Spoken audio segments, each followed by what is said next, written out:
Child needs to have good academic scores, but is that enough?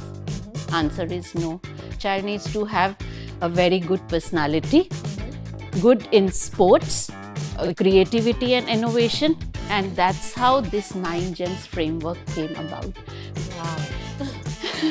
AI is like oxygen. Now we breathe it. We cannot live without it. So we have to use it, but use it ethically. Teachers these days are facilitators. We are all mentors. Teaching is a lifelong journey and learning never stops. Sometimes I feel, are we pushing our children too much to be all-rounded, personality-oriented individuals?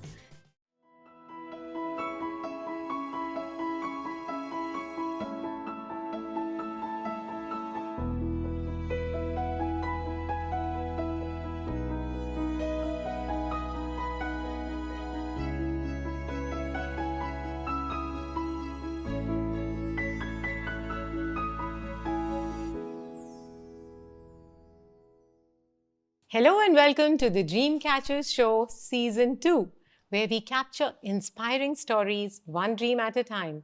Hosted by yours truly, Shalima Motial. Powered by The Resilient Investor. Associate sponsors, Ritika, your health coach. Knowledge partners, Global Indian International School. Restaurant partners, Olivia Bar and Restaurant, Noah and Cake. Supported by JQ Yachts. Media partners, Crazy Talk. Hair and makeup by Chandni Sahu. And today with us, we have someone very special. You ask me why? Special because she is the one who is helping us raise our children and encourage them to lead this life which is full of resilience. And she has a special formula which I don't want to give away, and we will ask her. So please help me welcome. It's an absolute honor to have Deepika Sodhi, who's the principal of Global Indian International School, East Coast campus. With a remarkable career spanning over 25 years in education and leadership, Ms. Deepika has made an outstanding impact in the field of education. She brings with her a wealth of experience and a deep understanding of 3 of the world's leading curricula, Cambridge, IB, and CBSE. This unique expertise equips her perfectly to lead GIIS towards even greater academic and holistic success. She is the one who's influencing the young mind of today. Please help me welcome Deepika. Welcome to the show. Thank you, Shalima. I like the introduction that you gave. And yes, I'm very proud to be partnering with Dream Catchers Show today and representing Global Indian International School. We are so happy to have you here. Let's dive straight into the first question that I have in mind, which is GIIS is well known for its holistic approach to education. And at the core lies its pedagogy and its exceptional academic results. So could you provide some more insight into the school's success story? Okay, interesting question, Shalima. And I would say that GIIS is really rich to have this 9 gems framework. Okay. So you would ask me, what is 9 gems framework? It's our award-winning holistic pedagogical framework. Because when the school started in 2002, the vision was to have global leaders of tomorrow. And to have a global leader, I'm talking of the time of 2002, to have a global leader, to be equipped for today when we are in 2025 and to be equipped for tomorrow, let's say in 2050, what does a child need to have? Right. Child needs to have good academic scores, but is that enough? Answer is no. What else child needs to have? Child needs to have probably a very good personality, good in sports, community connection, for example, values in creativity and innovation. And that's how this 9 gems framework came about, wherein as a school, as an organization, Global Schools Group, we strongly feel that it's not just academic excellence that counts in long run, it's all other gems. So we have our gem 2 as sports excellence, gem 3 as digital and visual arts, gem 4 as creativity and innovation. One of the gems is personality development, skill development, community connection and care, life skills and competences. So these are our 9 gems which make us unique. Beautiful. So this is like a holistic approach, right? So it's Yes. not just go to school, learn and come back. It's like a rounded personality that you're developing. You're shaping these kids to be perfect human beings for tomorrow. That's exactly right. So academic is the base, academics is the root that defines our pedagogy, but Right. we top it up with the opportunities and experiences that we provide to our students during regular day-to-day Right. activities to excel in sports, to excel in creative ideas, to come up with new models, to represent us at national level, international level. And I'm really happy to share that we are producing some of the world leaders, who are placed in top 20 global universities. Exactly. That's my Yeah. next question, which is GIIS offers a distinctive university support program, right? So Yes. tell us about that. Yeah, so we have a robust university counseling program, career counseling, wherein we have dedicated counselors. Okay. And they guide our students, they shape our students, and it is even done with the help of teachers. So teachers are partners with the counselors. And counseling sessions start very early on. We don't wait for, junior college years or senior secondary level to start that counseling. We Right. start it early on, and it starts with subject selection. So we pave out this path for students right from initial subject selection to the right choice, their dream college, support required with writing their personal statements, writing their essays, or preparing them for any college related examination, be it ACT, be it SAT. And I would also like to add here that we invite universities to our campus. So we have Nice. university fairs, which are a regular part again of our school activities, wherein universities from Singapore have one exclusive fair. Parents come, children come, and again we invite children right from age group of 13 and above, even though Lovely. university would start after 17. And then we have one big university fair, which is from global universities. So Right. top leading universities, they visit, they come to our campus in Singapore, which is our headquarter campus, and then they provide this counseling to the parents. And we also help children with data-driven analysis. Nice. So we Okay. start analyzing their data, we start guiding them, our career counseling team starts guiding them which university is the right fit based on the data available. And now let's go back, because when I say data available, it's not just the data on academics, it's the data on holistic profile. Beautiful. Yeah, so that's where our 9 gems framework comes into picture, and that's where we ensure and we mention and we say that we are preparing holistic, well-rounded individuals. Which is what the world needs. Yeah. Yeah, absolutely. In fact, your campuses are recognized for their thoughtfully designed learning environment for best outcomes for the students, right? So, can you share something about that as well? Yeah, sure. So in Singapore, we have 2 campuses. One is our state-of-art campus, which is GIIS Smart Campus. It's at Punggol. And we also have one campus at East, Siglap, which is our GIIS East Coast campus. And East Coast campus is a green and serene campus with a sprawling 400-meter track. Our smart campus at GIIS Punggol is state-of-art campus with nearly 62 skill-based studios. And it includes design and tech lab, it includes culinary studio, it includes environmental lab, innovation lab, and it also has classrooms that are highly tech enabled with smart TVs fitted in the classroom, face recognition systems. So the doors are auto locked. Children can't enter the rooms unless, they've done their face recognition at the entrance. That's really high tech. I haven't heard of this one before. Yes, and we have high-tech cameras in every classroom. And what do I mean by this is our classrooms are equipped and enabled to convert them into Zoom rooms straight away. And this Okay. was the vision that our chairman, Mr. Atul Temurnikar, had even before onset of COVID. So even before COVID, we had this fully equipped classrooms. And when COVID happened and lockdown was announced, overnight our classrooms changed into Zoom rooms. We were at Wow. home, even if children were at home and we were in school, we were teaching, whether it was hybrid, whether it was virtual. If Shalima, you won't believe, we didn't miss even one day of our teaching time. Beautiful. Because you were ready ahead of time. Yes. And now That's coming back to interesting. East Coast campus, we say it's nature-based classroom and nature-based learning that we are able to provide. And the beauty of East Coast campus is we are able to give best of both worlds to our Ah. student. Why? Because we have open nature-based classroom and our all classrooms have smart TVs. Oh, So our okay. children are connected through a learning management system. We have iPads in class. So these rooms are also tech enabled. So therefore, both campuses are striving towards providing the best education to the students. Right. So, over and above these smart campuses and all of that, what do you think is the secret to GIIS's unmatched success? Okay.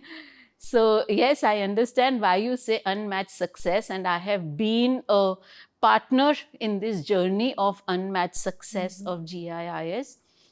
So, therefore, I think first is the dedication that each one of us have, whether we are teachers there or the values that we are inculcating in our children. So when I say this, of course, we have our 9 gems framework. We all know that when we are finally getting the outcome, for example, one student, the student is a ready package, good in academics, good in sports, good in personality, with confidence, the child can speak, good on stage, good on creating something, good community connection skills. And how do we do that? We do that with the experiences. We do that when class teachers are teaching lessons by arranging project-based lessons, peer-dependent classes where, one peer becomes the peer, flipped lesson pedagogy. And these are things which are building our students. Because like I said, success is not just defined by the academic scores. Absolutely, I yeah, mean, you yeah. would believe success is defined by you as an individual. How confident are you? Can you take risk? Are you open-minded? Are you balanced? Are you able to balance academics and all these other things that we provide? And all of us, whether it is us as teachers in the classroom, whether it is our staff, whether it is our students, or for that matter, whether it is our parents, we align everybody. We take everybody on board. So our Right. parents are our partners in this journey of excellence. I wouldn't say it's only us. I wouldn't say it's only the teachers. I wouldn't say it's only the students. Even our parents are our partners. So therefore, when all of us are aligned, we take our parents on board, we tell them this is what we are going to do, this is how we are going to do, these are the opportunities we are going to give to your child, and this is what we expect in return from you for your child. Right. And once everybody is aligned, it's like we move together. Just Right. like, a bicycle has 2 wheels and it can't move without one wheel. Right. So one wheel is us, one wheel is parents. Right. Just at the top of my head, I'm thinking earlier it was just the academic pressure. Now there is that, you got to be good in sports and you got to be good in theater as well, or you need to pick up an instrument. And I've seen parents running around from one class to another, taekwondo and this and that. Sometimes I feel, are we pushing our children too much to be all-rounded, personality-oriented individuals? So you've just kind of hit the nail at the right spot. And this is what we always tell our parents. Once child is with us in GIIS, you need not think about any other additional class, taking your child to any other additional class, because we are taking care of your child. Our 9 gems model is taking care of your child.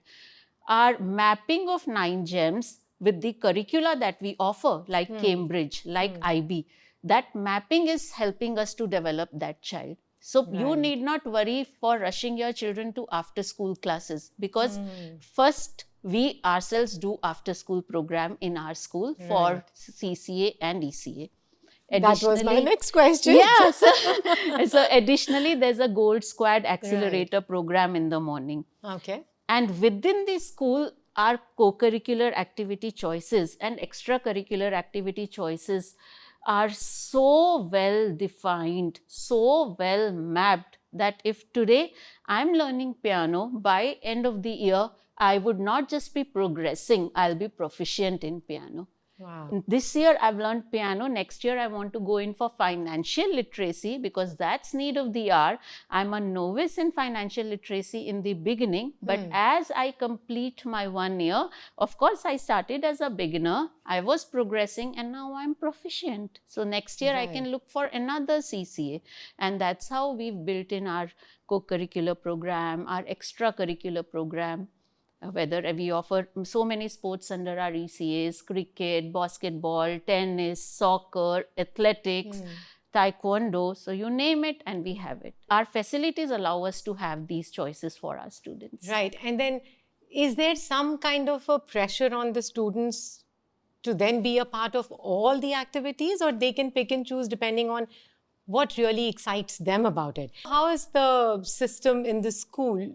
Do they feel like, oh, I have to be good at everything, or it's okay to be a mediocre student as well? So we never pressurize. You also mentioned we offer curricula like Cambridge, we offer curricula like IBDP. So I would just like to draw your attention here that when we offer curricula like Cambridge, it has some learner attributes. That child should be confident, responsible, reflective, innovative, engaged.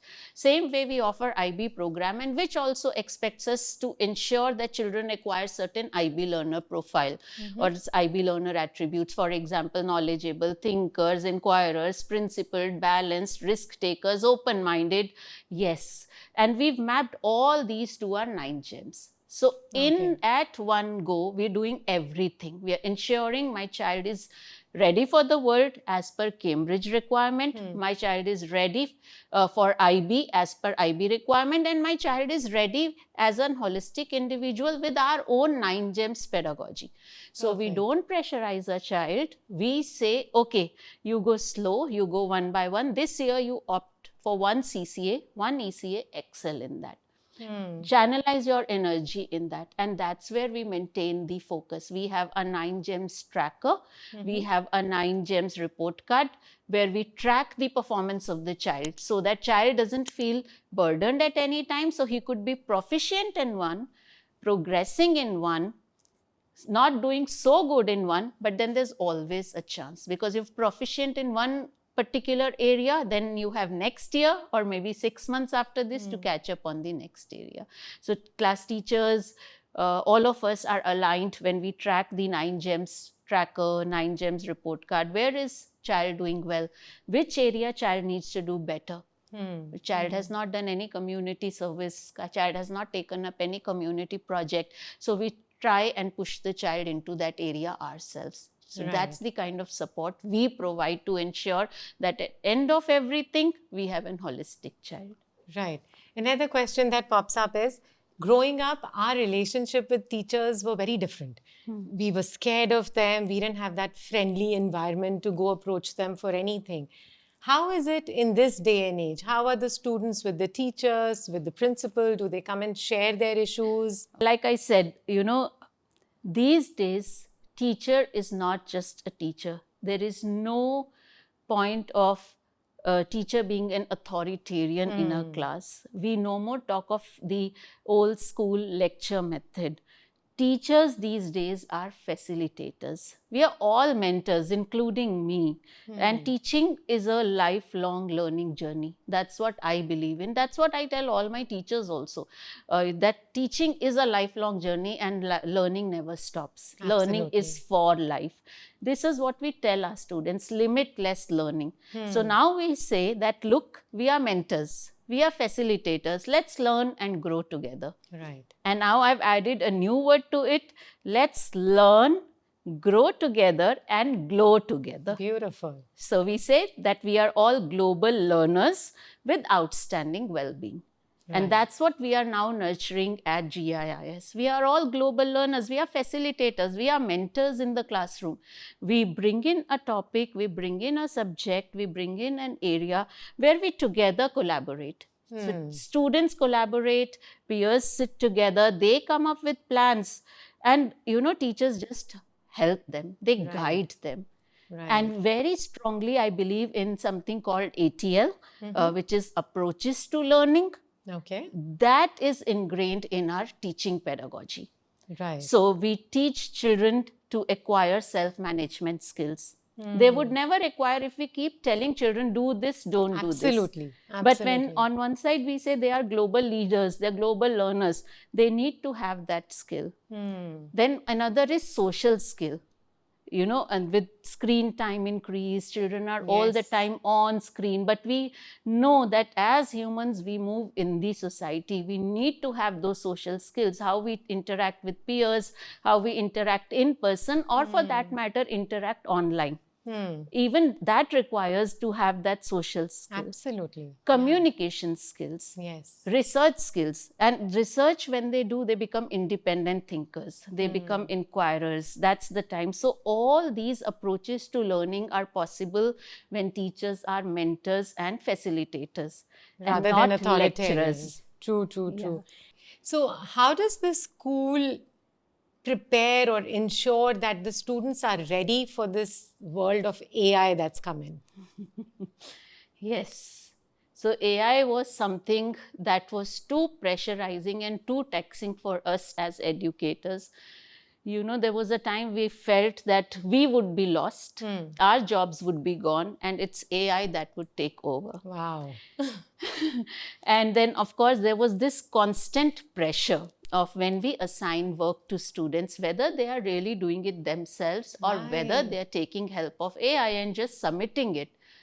And then, of course, there was, as a team, as the team of seasoned educators, having experiences in our fields, we all came together, brainstormed what should be done, because we can't live without AI. Let's be honest. Absolutely. AI is like oxygen. Now we breathe it. We cannot live without it.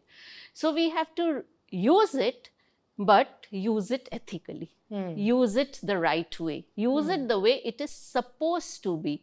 It's a tool which can actually be controlled by the facilitator.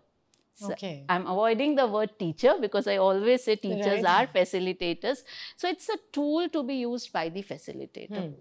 And therefore, we came up with the policy.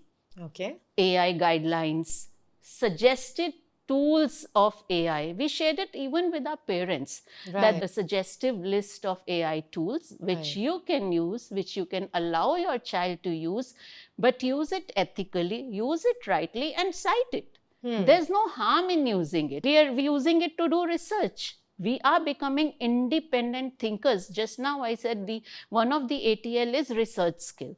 Children are using it for research. If you're using it for research, that's the right use of AI tool. Bring it on table, no problem, never mind, but cite it. Yeah, so don't do plagiarism, showing it as your work where it isn't, right? So, So we have a proper policy of right and ethical usage of AI. We've educated our students about it. We've educated our parents about it. We've said that yes, even our academic partners, be it Cambridge, be it IB, be it CBSE, now they endorse it. They say that AI can be used. They are also, because everybody knows we have to move with the times. If we don't move, we fall behind. Absolutely. And one thing is for sure, teachers' jobs are not going away because AI is just a tool. How to use that tool is what we are deciding. So I'm very confident of it. I feel that teachers will always be there, not just for academics. You want to learn guitar, you want to learn piano, or you want to learn acting, anything. If you really want to learn it properly and through lived human experience, because AI is replicating what's happening for now at least. Maybe in future it will take over some aspects. However, right now, through lived human experience, what human beings can teach, their own knowledge of whatever they've learned is very different than what you can just find on AI. It's very, Agreed. very different, And see, right? Shalima, if you agree with me, the human touch, the Absolutely. human emotion, that, AI can never win Replicate. over Never. us. Never. And not only the human emotion, the human imperfection also, I feel, Yes, which yes. is required. You can't be a robot about things. You need to have emotions there. If a child Yes. comes and says, "Oh, I'm feeling very upset and low," you need that human interaction with that child to then deal with the situation, Yes. right? Agreed. So, So, therefore, yes, we do allow usage of AI. In fact, we encourage, because I always feel that when we tell the child, this is again from experience as an educator, if we tell the child that don't do this, child will want to do it. absolutely. The rebel in them would be like, They "Let me do rebel, it." yeah. And sometimes when we tell them don't do this, we try to put our fears in them. Right. And what are we looking at? We are looking at embracing the world and producing a generation of confident, open-minded individuals. So as educators, as parents, I think we never tell a child, don't do this. We tell a child, do this, but this is this and this is that. Pros, Right, that you do is this con. and then the consequences also you yes, bear. and you do this is the right way. I Right. am your parent. I am your facilitator. We are partners in your learning journey. This is the right way to do it. So do it this way. Right, absolutely. Now, coming back to you as an educator, I researched and it told me this formula that you have, P4 is equal to S, S is equal to success, right? So, elaborate on that. Oh my God, from where did you find that? I have a big team of one person. Okay, so yes, I have this, I call it my tagline, my motto, my mantra for success, whatever you say. And I share it with my students all the time. And I say, these are golden nuggets. You want to adopt them, adopt them. They are for you. We have acquired what we had to in life. Right. Now it's your time. So I always say it's 4 P's that lead to S. And these 4 P's are push, passion, persistence, and perseverance. Beautiful. I'll say that again. Yeah, so maybe you want to look into the camera and tell to that one person watching there what P4 is. So this P4, the 4 P's stand for push, passion, persistence, and perseverance. These 4 P's lead to S, that is success. If you push yourself beyond limits, if you have passion to push yourself beyond limits, if you are persistent and determined to push your limits, and of course, finally, it's perseverance, the hard work, the grit, the determination. And you just have to put these 4 P's in and then forget. Rest will follow. Success will chase you. Success will follow you. And coming to this, I want to share this anecdote which I learned during my school times, and it has become a kind of a, the support system for me. And now I always, and I want to share it with all. Absolutely, go ahead. It's like I read it once in one of the books. If you have guts to go to extreme depths, you get to lay your hands on pearls. Beautiful. And that was my line. I grew with this tagline. Every time, even while pursuing my own studies, pursuing my university life, pursuing my career, whenever I would feel challenged, I would think of these lines. No, keep going, keep pushing. If you have guts to go to extreme depths, you will find a pearl. You will find a pearl. And of course, this was the version I read in the book, and using this version of what made a big impact on my life, I came up with this mantra, which is 4 P's leads to success. Beautiful. You've always wanted to be an educator? Okay. So it's like, you're rubbing salt on my, my wound, but I will be honest. I wanted to be a doctor.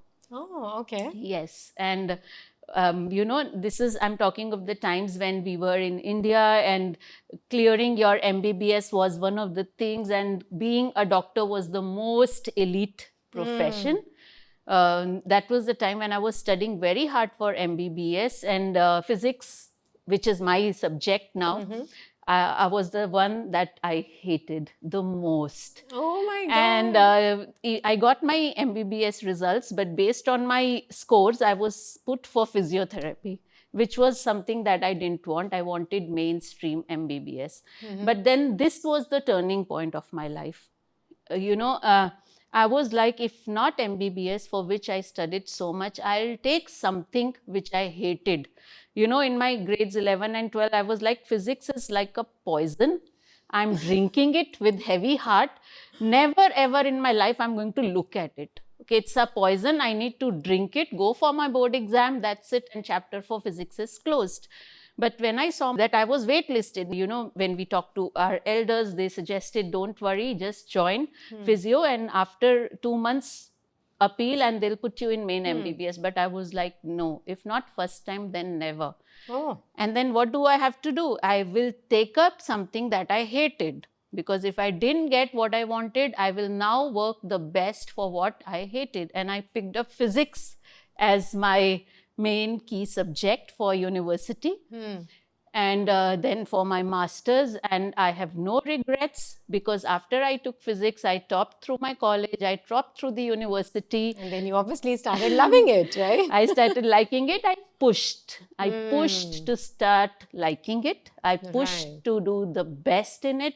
And that is what helped me to emerge as the university topper, both in my bachelor's and in master's. And after completing my B.Ed, I decided that I will never let my children face what I faced. That means I used to never like physics. I will become an educator and I'll make physics so interesting for the children, so interesting that they develop this passion for the subject. Wow. And for past 25 years, if tomorrow you ask me, okay, are you okay to resign, withdraw, go back, stop teaching, stop being what role you're doing right now, I'm like, I'm satisfied. I have no regrets, because these 25 years of being in this line, I've ensured that my children love physics. Many of them, you won't believe, Shalima, are pursuing careers in physics in their universities. How nice is that? And they're teaching the way I used to teach. They come back and tell me, ma'am, now I'm in third year, I'm teaching my junior. Lovely. So this is, I think, my achievement. These are the real gold medals that I have got. But this is how, what I never liked, I pushed myself. So these 4 P's, push, passion, persistence, perseverance. I just did that, and I think the success followed. And when I say success, I won't say success just for me. It's the success of those 1,000+ students whom I have taught here in Singapore, who've graduated under me and are now making places by being in top global 20 universities. That's beautiful. So a life well lived is the one that touches so many other lives, right?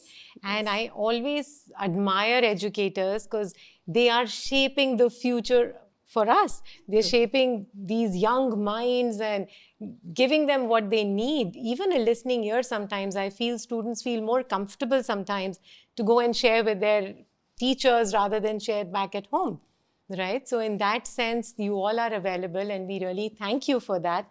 Is there any message that you want to give to the person watching right now? So I would just like to say that life is short.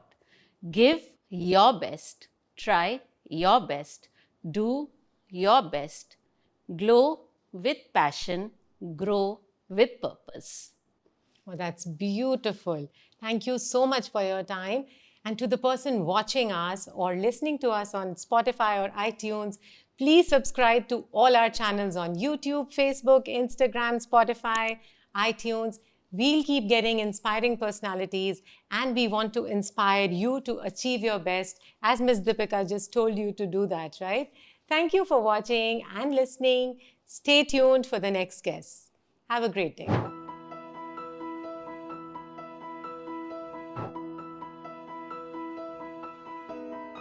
Thank you so much, Shalima, for having me over. It was a very fruitful and meaningful interaction that I had with you today. Thank you so much. My pleasure.